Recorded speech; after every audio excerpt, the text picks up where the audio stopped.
Everybody is now talking about we want out. Either we want out of Nigeria or we want some Nigerians out of our territory. We want sovereignty. We want out of the union. We have to have this or we leave.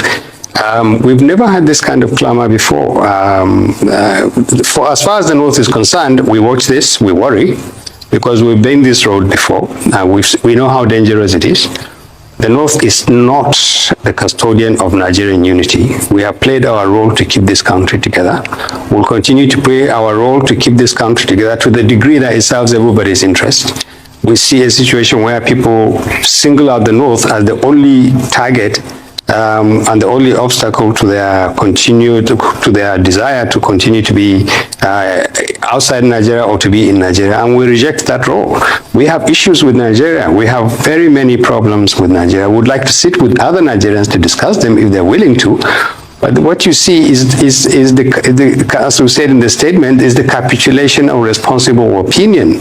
People who should say, when people like Sunday Igboho and irredentists from the southeastern part of the country, or even from the south, when people like that speak glibly about, oh, we want this republic, we want that republic, we don't want to be part of Nigeria. There are supposed to be Nigerians who know the implications of this kind of thing. They should speak up. But unfortunately, they've lost the political ground to minions and upstarts and adventurers. And frankly, to be honest with you, people who are no better than the thugs and the bandits that are terrorizing everybody in this country. All right. So over time, we keep hearing of dividing Nigeria.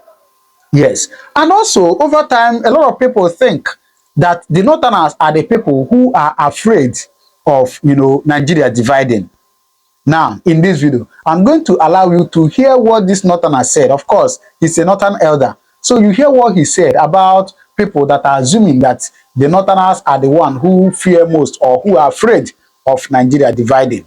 So please, I'm going to allow you to sit back, then watch this video and hear what he said, that the North are not afraid of Nigerians division. Is that true? Hey, well, do well to watch the video and then you drop your comment in the comment section what you think about it, all right? Please watch it. Dr. Baba, it may not be true to say that, certain voices in the Southwest have not been speaking up. I mean, on this program, I've had to say, well, secession is a different thing from self-determination. Why self-determination may be a legitimate thing within a federal context. When you talk about secession, that's an assault on the sovereignty of the country. And some illiterates, have been attacking me on social media. And I also made a point here that there is no proof that there has been a referendum among, the people of the Southwest that they want to secede. However, that's another thing entirely. But what do you think of the whole idea of self-determination as different from secession? And then I don't think it's also right to make the North look like a victim, as you put it across. FUNA, a group called the Fulani National Movement, they came out and they said they were responsible for the attack. While we have people like you who say, yes, Nigeria, must remain the way it is, there are also other people, other forces. What is the Northern leadership itself doing to rein in such people who are perpetually, attacking and provoking that resistance to the North? Let me correct you, Doctor. First of all, we never said Nigeria must remain as it is. The North wants a different Nigeria. The North wants Nigeria to address its weaknesses, its challenges, its problems. Nobody is happy with the way Nigeria is. Our security is not working. Our economy is not working. The way we live with each other is not working. We do not want to keep Nigeria the way it is.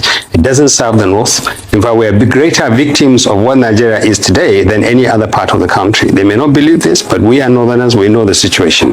That's one. Two, regarding the statement by a group called FUNA. I mean, my reaction would be, please find these people and bring them. In the name of God, find these people and bring them. Until you do that, it's, as far as we're concerned, there's words that are printed on piece of paper, and anybody can claim responsibility for that. But we would love these people to be arrested, to be paraded, and to be identified as Fulani, people who are genuinely said, yes, we're fighting. And find these FUNA, whatever they are, and bring them. We do not want to protect any Fulani who is a criminal. Now, the third point you raise is all these distinctions about self-determination, secession, sovereignty. I was smiling on my way to your studio this morning when I saw a comment by someone from, I think from Ondo State, who say, no, we don't want secession, we want sovereignty for our people. I mean, the sad thing about this is that this is how low the debate has descended. It's very sad, and you have the Yoruba are supposed to be the most intellectually sophisticated community in this country, and you don't have anybody who will come out to actually say to people, be careful, this is not words that you just take from the streets and start bandying around. What is the distinction between sovereignty and self-determination? What does self-determination mean? There are people who talk about the Yoruba nation. There are people who say we want out of Nigeria completely. There are people who say, no, we want self-determination. Everybody wants self-determination. A federation is actually an expression of self-determination. It says there will be one nation with units and sections where substantially the people in that place have some power to determine how they want to live. At the same time, they are also agreeing to live in a country. That's what a federation is. Now, we want to lose our federation? Let's talk about it. But this tendency for people to say, we want it our way or nothing else, is very dangerous to them and to the rest of the country. If Nigerians cannot agree on a definition of what we want to go forward, if Nigerians think that threatening each other or threatening some abstract country called Nigeria, and it is not abstract, it's our country, it's yours country, it's your country. What happens in Olu affects the people in Zamfara. What happens in Katsina affects the people in Akure. That is the simple truth. We don't want to accept this, but that is the truth. This is one country. To the degree that we're still one country, anybody who offers a solution that threatens somebody else, that is not a solution. That is a threat to him, that is a threat to the person it threatens, and that is a threat to the country. The problem really is that there's a huge vacuum. There's a vacuum around governance. The government is not governing. Governors themselves are not helping the situation by the manner in which they respond. But the biggest vacuum is the vacuum of responsible, honest Nigerians. Now, I would like to say this, even though it may sound a bit arrogant, but the Northern Elders Forum has been consistent, has been responsible. We've offered opinions that are consistent with national interest, consistent with Northern interest, and we've always said, and it's in that statement, our hands are stretched. We are willing to talk with anybody. Not because we are in a position of weakness, but because we believe that we should continue to play the role, the responsible role that the North has always played in the protection and projection of the interests of Nigeria. We have no apologies for that, and we're very proud of the role of the North. But we need to do this. Where are the elite? Where are the leaders? Where are the elders? Why are we leaving so much vacuum? Why are we leaving so much space for brigands, for terrorists, for people who terrorize us, if not by gun, but by the way they speak, or by the way they chase away other Nigerians, and they create this tension and this fear? Where are the leaders? Where are the responsible people? That's really where Nigeria is hurting. The truth is that there's enough on the ground to question the efficacy and the legitimacy of the Nigerian state in terms of its commitment to protect us, to improve the way we deal with each other, to shield the country from abuse. The way to go about it is, I think, that we need to talk to each other. There are enough Nigerians of goodwill. They're being scared. Most of them are being scared to say anything. Most of them think that they can weather this storm, and they won't. We can reach out. from the Northern Elders Forum's point of view, we are talking to other groups from other parts of the country. We are always talking to other groups. And we want to see if we can re-engineer some kind of an arrangement and a consensus between us and other groups in the other parts of the country on the basis of mutual respect and a recognition of the fact that no part of this country is going to get any advantage of another part of the country just simply because that is what it wants. You can't do that. And then we want to talk about restructuring. We want to talk about amendments to the Constitution. The problem is, and we've said this before, people who think that the solution lies in the National Assembly, I think are mistaken. The National Assembly is made up of people that we sent to the National Assembly. We ask them to go there and represent our interests. They have drawn a line around what is our national interest, what is our interest, and what is their interest. It doesn't appear to be their interest that they can actually exercise a decisive amendment to the Constitution to the point where it addresses at least the most minimal requirement. How do you address the issue of security, for instance? You have a federal system where the central government controls the police and the military and virtually everything, security and intelligence agencies. And when they don't work, it means nothing works in the country as far as security is concerned. And we know that we need to decentralize. We need to allow some kind of sub-state policing to exist. But what is the National Assembly doing about it? We know that we need to address the issue about the nature of our federal system. It's not working. There's too much resources, too much responsibility at the center. It needs to be decentralized.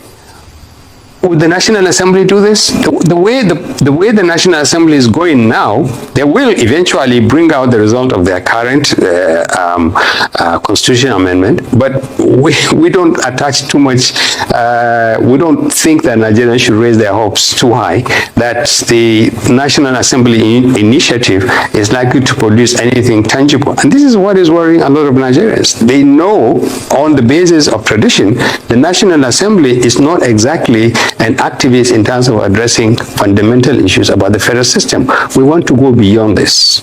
And the first step it will be to have Nigerians talk to Nigerians. There is no law that says we can't talk to each other.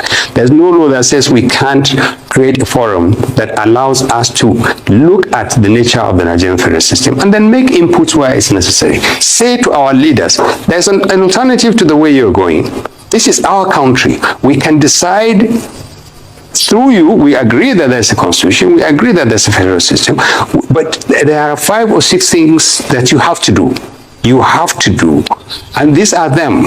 You can look at them, but again, you have to remember that they will have to decide. If they think it's good enough, they can decide it. If they think it's not good enough, it dies.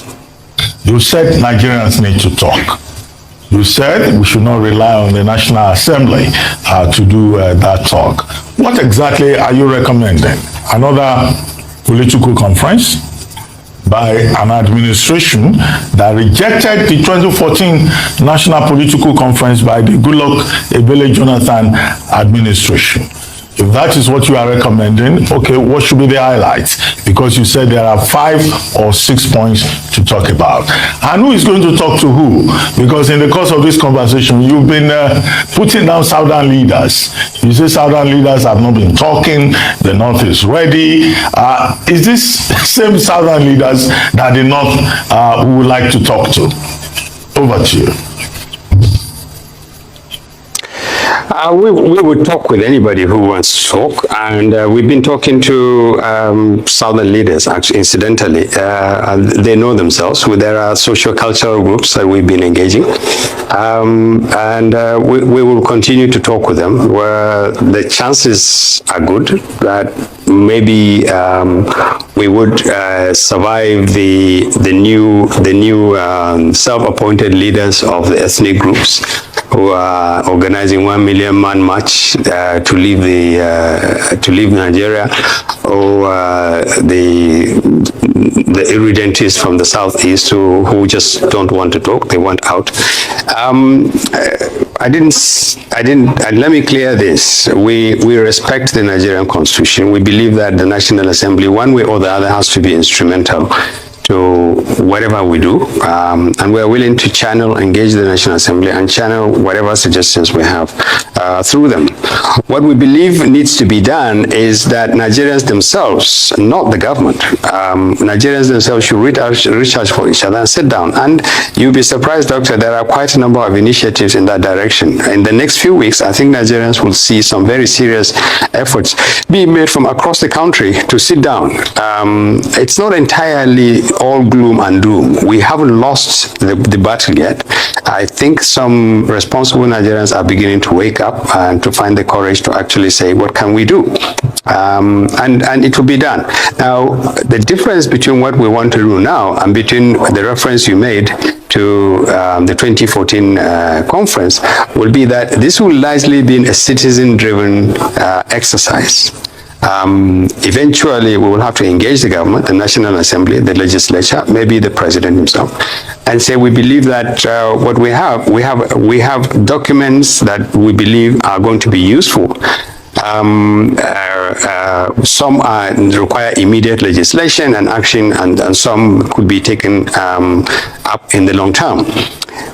The bottom line is you need to fix key parts of this country: the nature of the democratic process, the electoral process, devolution of powers, addressing issues like regional or state police. Because some people see some benefit in making these problems worse. They think that, okay, if we say, unless we have this, this is going to happen. Unless the presidency comes to us, we don't want to be part of Nigeria. We don't want anything to do with Nigeria. But if you give it to us, everything will be fine.